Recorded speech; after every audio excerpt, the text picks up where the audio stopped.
우리가 가장 해야 하는 것은요, 예수를 믿으면 구원. 네, 그것입니다. 오늘 마태복음 1장인데요. 우리 신약 성경의 제일 첫 번째 책이 바로 마태복음이죠. 이 마태복음은요, 마태가 기록하였습니다. 이 마태복음 1장 1절에서 17절에는요, 예수님의 계보가 나옵니다. 그리고 18절에서 25절에는 예수님의 탄생이 나옵니다. 그래서 오늘의 주제가 예수님의 계보와 탄생입니다. 먼저 이 계보는요, 예수님이 아브라함부터 나옵니다. 복의 근원. 하나님께서 아브라함을 복의 근원이라고 하셨죠. 이 아브라함부터 예수님까지 올 것입니다. 그리고 이 탄생은요, 이 예수님이 구속주라는 겁니다. 구속주. 그리고 창세기에서부터 말씀하신 아담과 하와 이후에 여자의 후손으로 오실 메시아입니다. 이거를 설명할 건데요. 어떻게 설명할 거라면요, 예수님이 탄생하신 방법을 발견해야 되고요. 그리고 목적 두 가지를, 방법 한 가지, 목적 두 가지를 성경책 말씀 속에서 18절에서 25절 사이에서 발견할 것입니다. 그런데 이 예수님이 왜 마태복음 1장 1절서부터 왜 17절까지 왜 계보를 쭉 나열했냐는 거죠. 예수님의 계보를 통해서 무엇을 알 수 있냐면요, 혈통을 알 수 있습니다. 이거는 법적이에요. 그리고 이걸로 인해서 정통성을 증명한 것입니다. 아브라함의 그리고 다윗의 자손 예수라는 것을 증명하는 거죠. 그러므로 말미암아 여기서는요, 예수님의 인성을 얘기해요. 예수님은 그냥 사람이 아니잖아요. 사람의 몸으로 사람처럼 생각도 하고 배고프기도 하고, 모든 것을 다 사람처럼 하지만 예수님은 인성만 있는 게 아니라 예수님은 하나님의 아들이죠. 하나님의 아들, 제2위 성자 하나님이십니다. 이것을 증명할 거예요. 그래서 여기서는 예수님의 신성, 예수님은 완전한 사람이었고 예수님은 완전한 하나님이십니다. 그렇기 때문에 우리를 죄 가운데 죄를 사하시는 권세가 있어요. 그래서 우리의 모든 죄를, 인류의 모든 죄를 짊어지시고 십자가에 죽으시고 부활하셔서 승천하셔서 하나님 보좌 우편에 앉아 계시는 그 예수님, 오늘 이 시간 꼭 알아보는 시간을 갖기를 소원합니다. 우선요, 마태복음 1장 1절, 이게 결론이에요. 1절에서부터 17절까지의 결론이 1장 1절 이게 나오거든요. 우리 다 함께 1장 1절을 한번 읽어보겠습니다. 1장 1절, 아브라함과 다윗의 자손 예수 그리스도의 계보라. 아멘. 네, 예수님은 아브라함과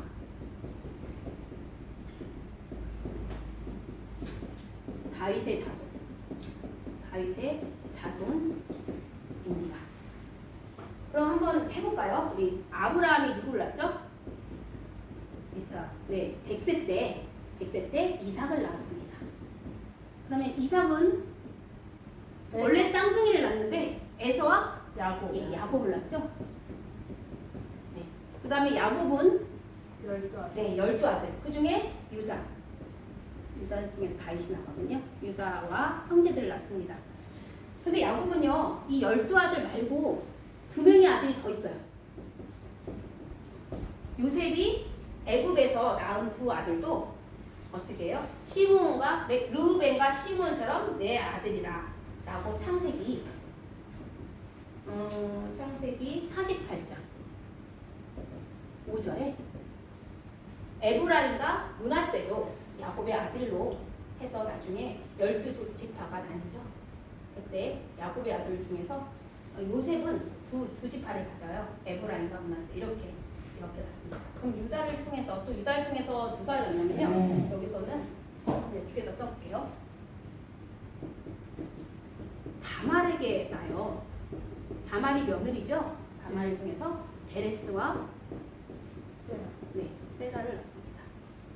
이 베레스는 또 누구를 낳죠? 지금 헤스론을 낳았죠. 이 헤스론은 람을 낳고요. 또 람은 아미나답을 낳고요. 그리고 이 아미나답은 나손을 낳고요. 이 나손은 살몬을 낳죠. 이 살몬은 12정탐꾼인데 라합, 기생 라합 2명의 정탐꾼 중에서 여리고성 2명의 정탐꾼 중에서 1명이죠. 근데 이 살몬이 여리고성에 갔을 때 만난 이 라합은요 기생이었어요. 기생. 여기는 며느리죠. 그리고 라합에게서 보아스를 낳습니다. 우리 보아스 하면 누가 떠올라야 돼요? 룻. 네, 맞아요. 룻에게서. 룻은 어떻게 이스라엘 사람인가요? 이방 여인. 네, 맞아요. 이방 여인, 모압 여인이었어요. 룻에게서 오벳을 낳고, 오벳은 이세를 낳고, 이세가 다윗을 낳습니다. 다윗은 우리아의 아내 밧세바를 아내로 삼아서 솔로몬을 낳죠. 근데 여러분 이 우리아를 죽여요. 살인. 예수님의 족보에 이 4명의 여인이 다 틀려요. 며느리. 이거 옳지 않은 시아버지와 며느리 사이에. 근데 왜 이랬을까요? 하나님은요 여자 요소를 끊어질 듯 할 때 이어주셨어요. 그런데 의로운 자가 구원받는다는 게 아닙니다. 의로움으로 나의 의로 구원받지 않아요. 옳고 그름은 하나님 앞에서는 아무것도 아닙니다. 하나님의 뜻이 옳아야 합니다. 그리고 기생 라합이었어요. 천하고 직업에 있어서 천하다, 귀하다 이런 건 중요하지 않습니다. 이런 건요 구원하고 상관이 없어요. 그 당시에 이방인은 구원 못 받는다 그랬거든요.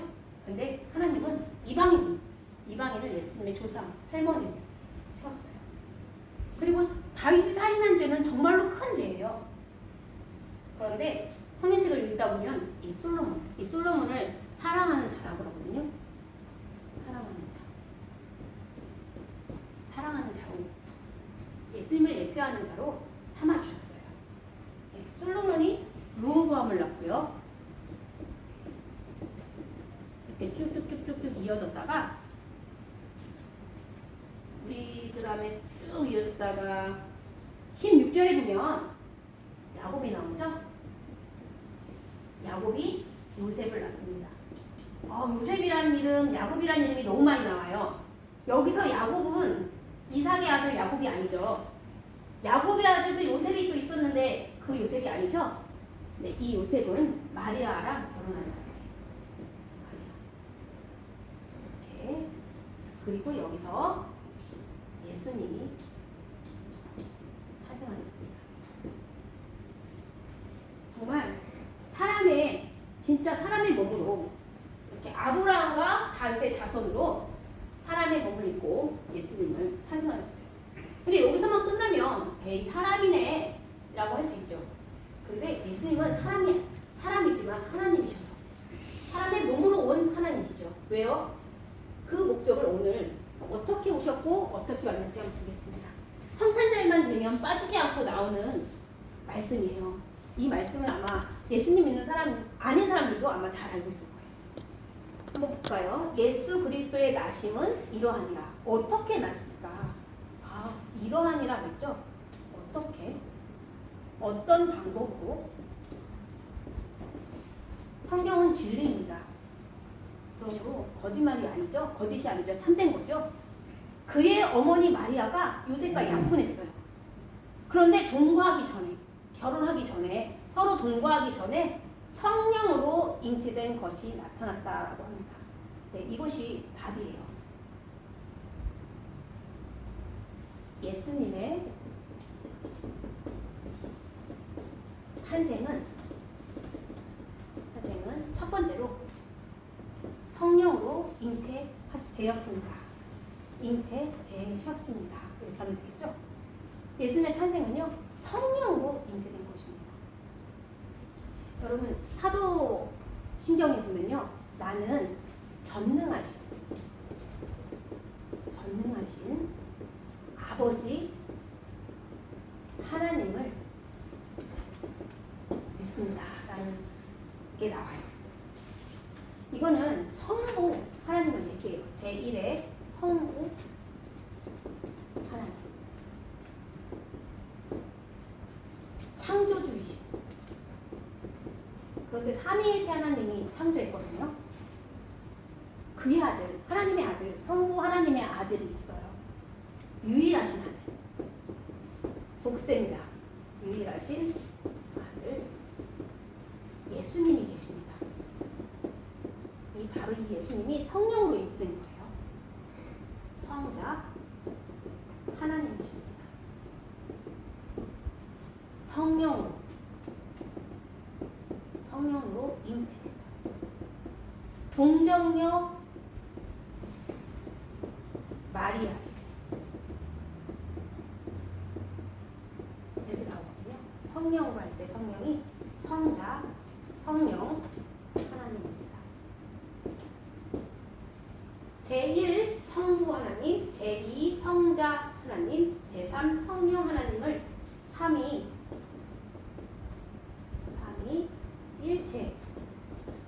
하나님입니다. 삼위일체 하나님이세요. 그런데 왜요? 왜 탄생하셨을까요? 왜 사람의 몸으로 하나님이신데 왜 하나님인데 사람의 몸으로 났냐는 거예요. 요셉이요, 마리아하고 약혼을 했잖아요. 요셉이 믿을 수가 없어요. 성령으로 잉태된 것을 믿을 그런 믿음이 없었어요. 그래서 막 고민이 되었어요. 근데 요셉은 의로운 사람이었어요.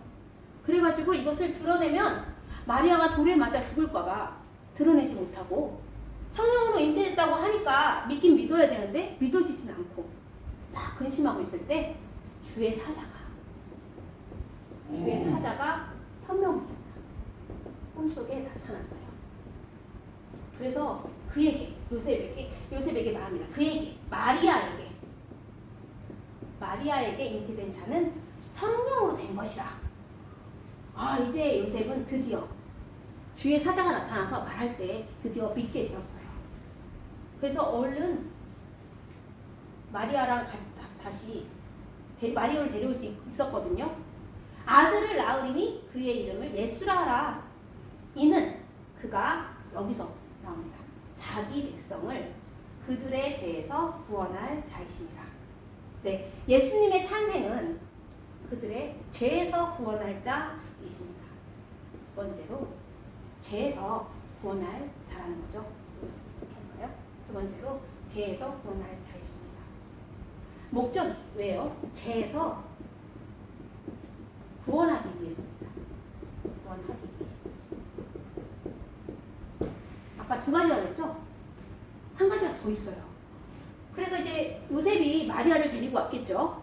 그리고 정말 왔는데, 여기 한번 볼까요? 23절. 이게 선지자가 한 말이에요. 다 함께 한번 읽어보겠습니다. 보라 처녀가 잉태하여 아들을 낳을 것이요 그의 이름은 임마누엘이라 하리라 하셨으니 이를 번역한즉 하나님이 우리와 함께 계시다 하리라. 아멘. 우리와 함께 되시는 거예요. 이게 두 번째 이유입니다. 우리와 함께. 이거 봐주셔야 되죠. 하나님이 우리와 함께. 네, 이게 세 번째. 예수님의 탄생은 하나님이 우리와 함께 계시기 위한 것입니다. 하나님이 우리와 함께 계시기 위함이죠. 그래서 이걸 임마누엘이라고 하는 겁니다. 임마누엘. 여러분 요거를 모르는 기독교인은 없어요. 그런데 이것을 우리가 전해야 됩니다. 이제 진짜 실천을 해야 돼요. 여기까지 이제 성경 공부죠. 중요한 건 실천입니다. 여러분 마인드맵 아세요? 마인드맵. 예를 들어서 고, 소, 영 하면요. 엄마가 있죠. 사모님. 그리고 딸이 있죠. 주희. 이런 식으로 그리는 거예요. 은혜교회에 가니까 이은하 목사님. 그리고 김성우 장로님. 이런 식으로. 그리고 여기 최현식 집사님,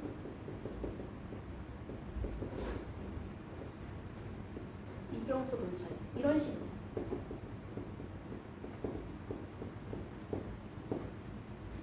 그리고 또 여러 가지 또 자녀들도 있겠죠.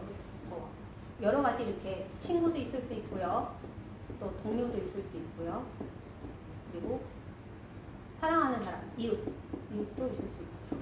이렇게 아주 많아요.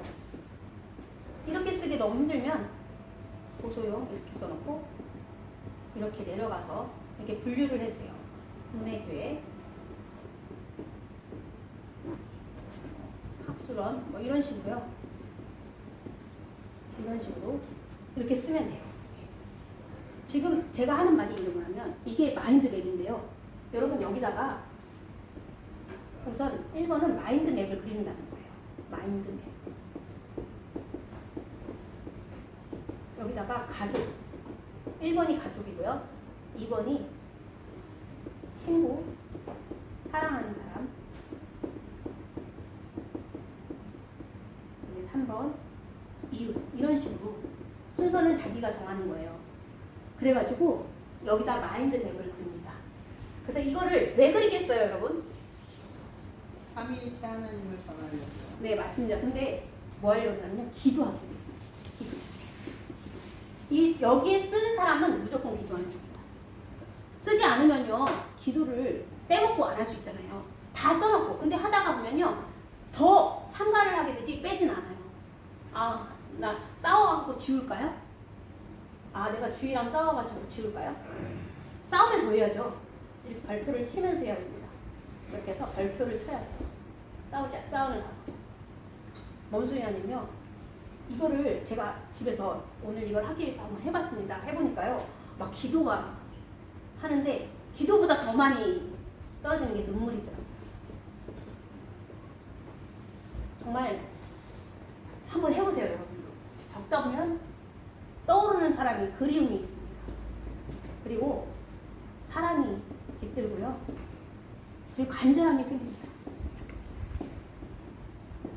그래서 우리가 간절히 기도해서 하나님이 응답해 주실 때까지 우리가 다 같이 예를 들어서 최원지 집사님의 가정 구원을 위하여 이런 식으로 이렇게 기도를 하는 겁니다. 자녀들을 위한 기도. 이렇게 기도를 해가지고요. 우리가 간절함으로 기도할 때 하나님이 어떻게 응답하시나 이것이 바로 실천 1번입니다. 이것을 가족 구원이라고 하는 게 있어요. 가족 구원. 2번 두 번째는요. 뭐냐면요.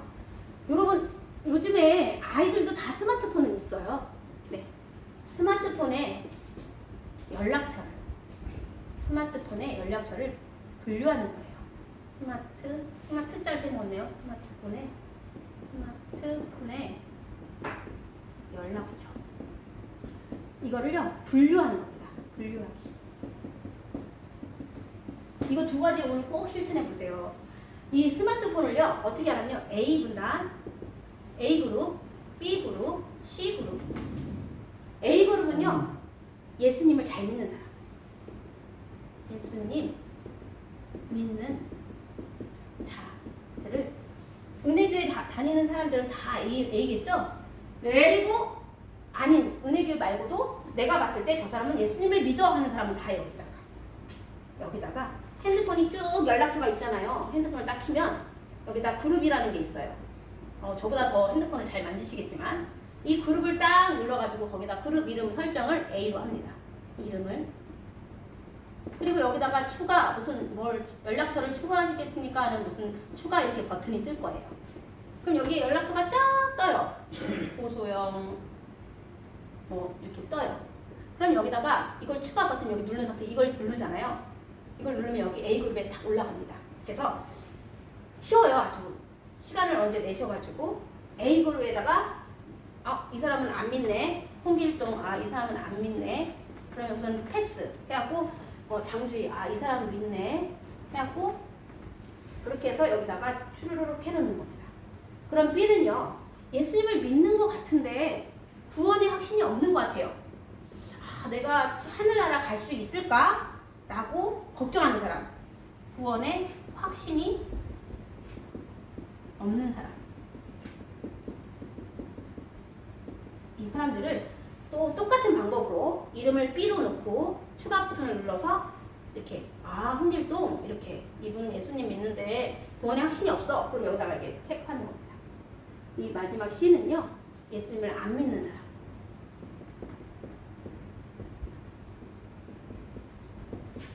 믿는 사람. 이 사람은 확실히 예수님을 안 믿는 것 같아. 그리고 C를 넣는 겁니다. 이렇게 분류를 한 다음에 뭘 해야 되냐면요. 예수님 잘 믿는 사람들한테는요. 주일 낮 예배 본문하고 제목을 마태복음 예를 들어서 이거라면요. 마태복음 1장 18절에서 마태복음 1장 18절에서 25절 이렇게 써놓고 예수님의 계보와 탄생 이렇게만 보내는 겁니다. 여기다 설교하면 곤란해요. 네, 그거만 딱 보내는 겁니다. 이 A 그룹에 있는 사람들한테. 물론 사람마다 관계가 있죠. 이거 보내면 안 될 것 같아. 두려워하지 마십시오. 이분들 예수님 잘 믿는 자한테 무조건 보내는 겁니다. 그리고 구원의 확신이 없는 사람, 이 사람한테는요. 우리가 제일 잘 외우는 거 한번 이런 거 한번 보내볼까요? 요한복음 3장 16절. 하나님이 세상을 이처럼 사랑하사 독생자를 주셨으니 이 말씀을 이 구원 확신이 없는 사람들에게 전하는 거예요. 보내는 겁니다. 그리고 예수님을 안 믿는 사람은 뭘 보내야 될까요? 아주 좋은 말씀 있죠. 하여튼 봐도 화가 안 날 만한 말씀 있잖아요. 축복의 말씀. 제가 한번 골라봤어요. 제가 가끔씩 이 말씀을 액자에 넣어서 선물을 해드리곤 했는데요. 요한 3서 이거는 마음대로 자신이 기도하면서 고르는 거예요. 요한 3서 1장 2절 같은 제가 한번 읽어볼게요. 내 영혼이 잘됨 같이 내가 범사에 잘되고 강건하기를 내가 강구하노라. 아멘. 이렇게 해서 문자를 보내는 겁니다. 이렇게 세 부류를 해갖고 매일 못하면 일주일에 한 번이라도 꼭 다 못 보내면 몇 명이라도 꼭 실천해서 어떻게 답장이 오는지 어떤 반응을 하는지 그것을 보면서 다음에는 이런 말씀도 바꿔야 될지 아니면 똑같은 걸 또 보내야 될지 그것도 제가 그랬죠. 하나님의 방법은 하나님의 일은 뭘로 해야 된다고요? 하나님의 방법으로. 네. 여러분 다 각자 기도하면서 이게 하나님의 일이잖아요. 방법은 왕도는 없어요. 전도의 왕도는 없습니다. 전도의 가장 쉬운 길은 없어요. 여러분 우리가 어쨌든 실천을 하고 보는 겁니다. 마인드 맵을 그려서 가족 구원 이 가족 구원의 팀을 만들고요. 그리고 이 두 번째, 스마트폰의 연락처를 분류해서 메시지를 보내는데 이렇게 주일날 예배 제목하고 본문, 그리고 요한복음 3장 16장 같은 거, 그런 걸 보내고요. 구원의 확신이 있는 거, 예수님을 믿으면 천국 가요 라는 구원의 확신이 있는 거, 그리고 예수님을 안 믿는 사람들에게는 뭐 하나님은 사랑이시라, 뭐 여러 가지 좋은 말씀, 들으면 행복할 말씀, 항상 기뻐하라, 그런 거 있죠. 쉬지 말고 기도하라, 범사에 감사하라, 이는 너희를 향한 하나님의 뜻이다. 이런 거를 예수님을 안 믿는 사람들에게는 보내면 될 것 같아요. 사랑은 오래 참고, 이런 거요. 그런 거를 보내고, 이렇게 해서 다음 주에는 1번하고 2번을 실천해서 어떠한 일이 있었는지 경험하고 하나님을 경험하는 일주일이 되기를 소원합니다. 네.